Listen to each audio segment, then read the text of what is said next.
O ide de Jesus, Evangelho de Marcos, capítulo 16, versículo 15 ao 18.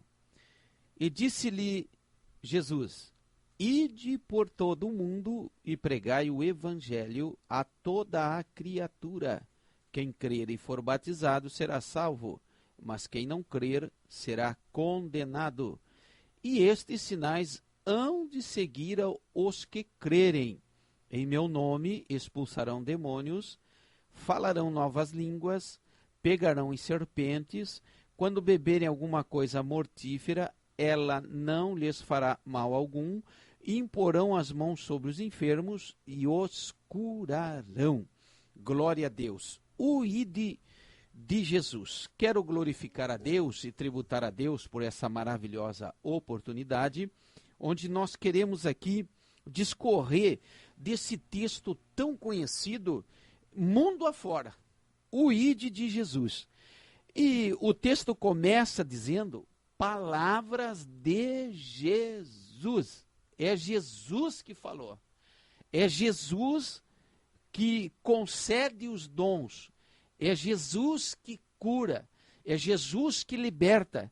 É Jesus que manifesta o poder. É em nome de Jesus. Aleluia.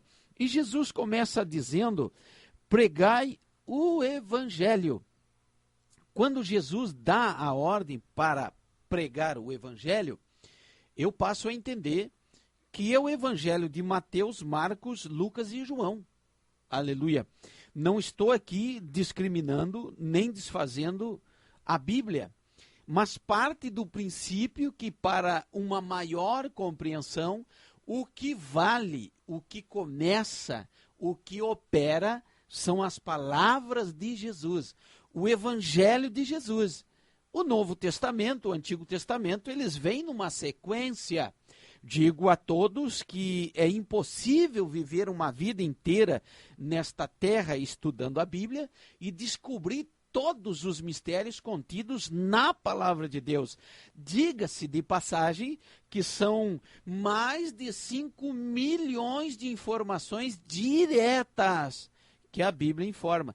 Se você multiplicar informações diretas por 3 vezes mais informações indiretas, temos aí mais de 20 milhões de informações, inclusive nas entrelinhas da palavra de Deus. Veja como Jesus, ele toma o cuidado de dizer: comecem com o Evangelho. Evangelho de Mateus, Evangelho de Marcos, Evangelho de Lucas, Evangelho de João. Falo mais uma vez, jamais excluindo os outros livros bíblicos. A Bíblia tem 66 livros à nossa disposição, aleluia. Mas quer ter sucesso na evangelização, quer ter sucesso na pregação, comece com o Evangelho, ordem de Jesus, o parâmetro, o que Jesus disse é o que vale, o que Jesus não disse continua valendo, e o que Jesus falou pode até mudar, e aí é que nós vamos entender, começar a entender os textos bíblicos como um todo, a Bíblia como um todo. A Bíblia diz: conhecereis a verdade e a verdade vos libertará. A Bíblia diz que o verbo se fez carne, o verbo é Jesus, a verdade é Jesus, e tudo está contido na palavra de Deus. E segue ainda no versículo 15 de 16 de Marcos, dizendo: a toda a criatura. Quando a Bíblia me informa aqui, criatura, a Bíblia está direcionando aqui a palavra àqueles que ainda não são salvos. Aquele que não é salvo precisa conhecer o Evangelho. Aquele que já é salvo precisa conhecer as doutrinas da palavra de Deus. Aquele que não é salvo precisa conhecer o amor de Cristo, a obra de Cristo, o que Jesus fez ou deixou de fazer. Enquanto que aquele que é filho de Deus precisa se aprofundar nas Escrituras, como diz lá em João 5,39, dizendo: examinar as Escrituras, porque vós cuidais ter nela a vida eterna, e são elas que de mim testificam. Aleluia! E aí vem a Bíblia dizendo, aí vem a Bíblia nos informando, que aquele que crer e for batizado, duas condições, crer e ser batizado, será salvo. Crer e ser batizado, será salvo. Aí tem uma vírgula no versículo 16, significando dizer que o autor, o próprio Jesus, vai continuar a se referir no que ele falou antes. E agora ele se refere somente naquele que crê. Diz assim a Bíblia: mas quem não crê será condenado. Por que que ele não toca naquele que não for batizado será condenado? Porque existem pessoas que não têm a possibilidade de ser batizado nas águas. Não dá tempo. O ladrão da cruz, crucificado do lado de Jesus, não teve condições de descer as águas do batismo. E são N situações que o Senhor nos conduz a cada dia. O que nós precisamos é ter base bíblica, crer e ser batizado. Quando possível, batizado. Mas crer é uma imposição do mestre. É necessário crer para ser salvo. Aleluia. Versículo 17. Estes sinais hão de seguirem os que crerem.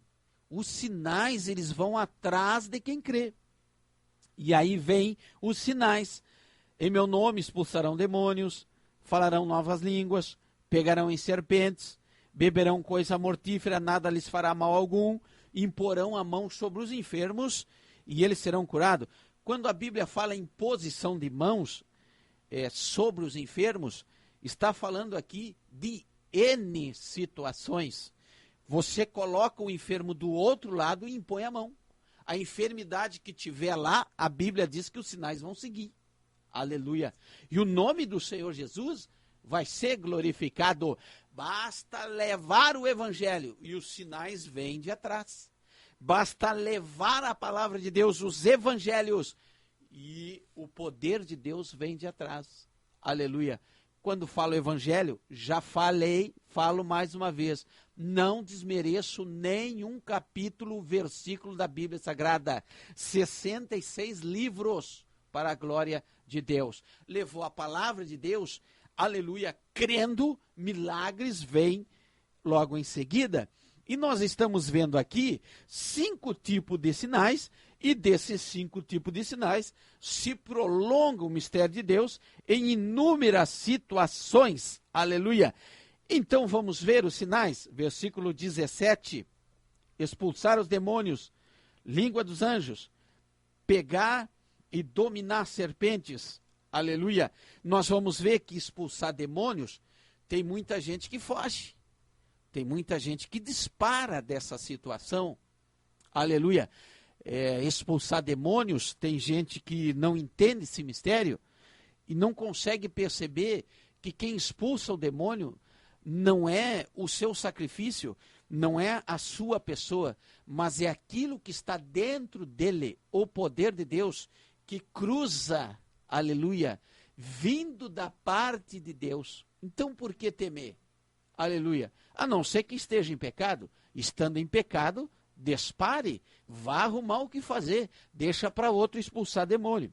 Línguas dos anjos, aleluia, glória a Deus. Sempre quando fala em língua dos anjos, na maioria das vezes, como diz lá em Coríntios, capítulo de número 12, falar em língua dos anjos é sempre porque alguém que não conhece o evangelho está presente. É para o incrédulo. E esses sinais seguem aquele que prega o evangelho. Aleluia.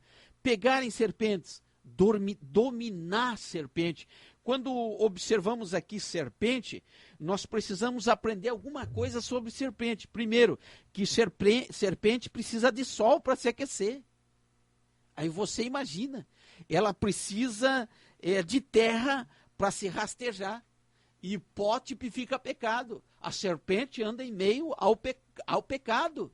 E quando se observa a serpente, ela tem o seu veneno na boca, na língua, a sua língua desfere maldade, Aleluia, e cuidado ao falar do seu irmão, você pode estar sendo homicida, estar fazendo o papel de serpente, e a serpente também tem cauda, e a cauda tipifica a traição. Cuidado, aleluia, para não estar enquadrado nessas características de serpente. Serpente tem pouca visão, tipificando aqui visão espiritual nenhuma, mas visão terrena todas, visão mundana todas, se move pela língua. Aleluia. Serpente é silenciosa. Serpente também é venenosa. Aleluia. E também ela se esconde. Ela não se revela. Ela usa do engano para atingir a sua presa. Tudo isso é serpente. Quer pregar o evangelho? Então se prepare para esses desafios. Se prepare para traição, se prepare para línguas felinas, se prepare para perseguição, se prepare para veneno, se prepare para tudo e qualquer circunstância. Se o evangelho está na sua vida, pode ter certeza que vai aparecer serpente no meio, no caminho. Mas lembre-se, aqueles que pregam o evangelho, o sinal diz que você vai dominar essa situação, você vai pegar nesses famigerados que se dizem crente e não são, aleluia, e repreender os demônios que estão na vida deles, e nada vai te fazer dano algum, aleluia. Ainda diz a Bíblia, expulsarão os demônios, falarão novas línguas, pegarão em serpentes, se beberem alguma coisa mortífera, algum veneno preparado, e você, perceba, e você está de maneira inadvertidamente inocente. Você não sabe que tem veneno ali. Se você prega o evangelho, vão preparar veneno para você. Aleluia. Mas se você prega, o sinal vai atrás. E o veneno não tem o seu efeito. É o que diz a palavra de Deus. Aleluia. Louvado seja o nome do Senhor. Eu conheci a história de um pastor que ele desafiou o poder sobrenatural de Deus e encheu a sua igreja de serpente. Ainda que não eram serpentes venenosas. Porque ele dizia que ele ia pisar na serpente e não ia fazer dano nenhum. Diz que era um monte de gente correndo para os hospitais picado pelas cobras. Desafiou o poder de Deus. Mas o poder de Deus não é assim, irmãos. Aleluia. A serpente que nós estamos falando aqui, ela não avisa. Ela é traiçoeira com aqueles que pregam o genuíno evangelho. Sem reservas, doa a quem doer, aleluia. O veneno é preparado não para os bajuladores, o veneno é preparado não para aqueles que não pregam a palavra como tem que ser, ou quando pregam, escondem as verdades inerentes da palavra de Deus, para salvar alguém. Esses não têm compromisso com a palavra, mas aquele que tem compromisso e prega a palavra, o que tem que pregar, o que Deus mandar, doa a quem doer, pode ter certeza.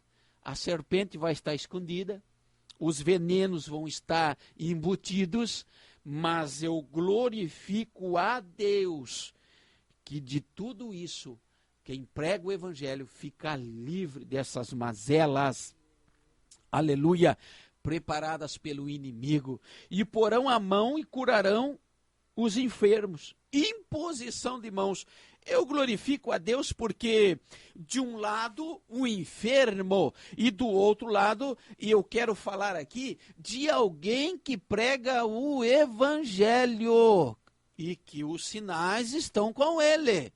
Do lado, os enfermos, aí você imagina a enfermidade que for, aí você coloca num contexto o que seja, infecção de vírus, bactéria, quebradura, doenças psicossomáticas, psicológicas, o que for, você engloba tudo, e do outro lado alguém impondo a mão e que prega o genuíno evangelho.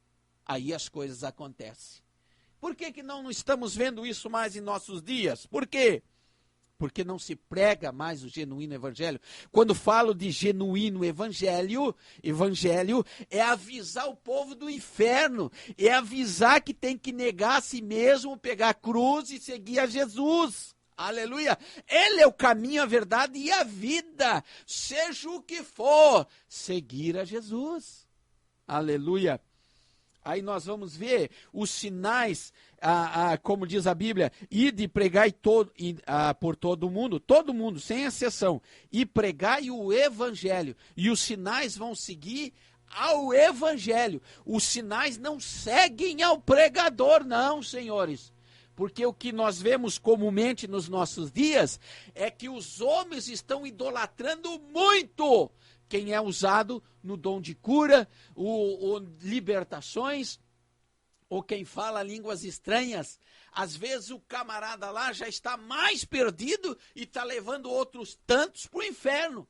Os sinais seguem o evangelho. E provo isso para vocês. Lá em Mateus 7:23, diz a Bíblia, 7:22 diz a Bíblia: Senhor, expulsamos demônio no teu nome, curamos enfermos no teu nome, fizemos maravilha no teu nome. No 7:23 de Mateus, Jesus vai dizer: não vos conheço, apartai de mim, vós que praticais a iniquidade. Os sinais seguem o evangelho. Aleluia!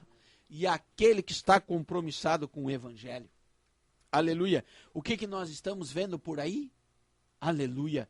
Nós estamos vendo aí shows pirotécnicos. Nós estamos vendo por aí falta de unção, de graça, de poder. Nós estamos vendo por aí pessoas sem base, sem fundamento bíblico. Outro dia eu lancei na internet ali o que justifica o cristão. Meu Deus do céu, inúmeras respostas sem cabimento, sem base bíblica, outras tantas de maneira assertiva. Lançamos outra pergunta: o que tipifica os pés de barro e ferro na estátua de Nabucodonosor, segundo Daniel capítulo 2? Todos os que entraram ali não souberam responder. Aleluia. Aonde está? Quem são os nossos ensinadores? Aonde está o evangelho genuíno para que seja operado o poder? Aleluia. Eu creio que estamos com falta. Eu creio que estamos em falta. Falo de mim. Eu preciso buscar mais. Eu preciso dedicar mais. Eu preciso estudar mais. Eu preciso orar mais. Aleluia. Receba essa palavra, em nome de Jesus, e entenda que os sinais seguem o evangelho, não seguem os homens, porque muitos dirão naquele dia: Senhor, nós fizemos e acontecemos, e Jesus vai dizer: não vos conheço. Receba essa palavra, do ide de Jesus para a tua vida, para o teu elevo espiritual, em nome de Jesus.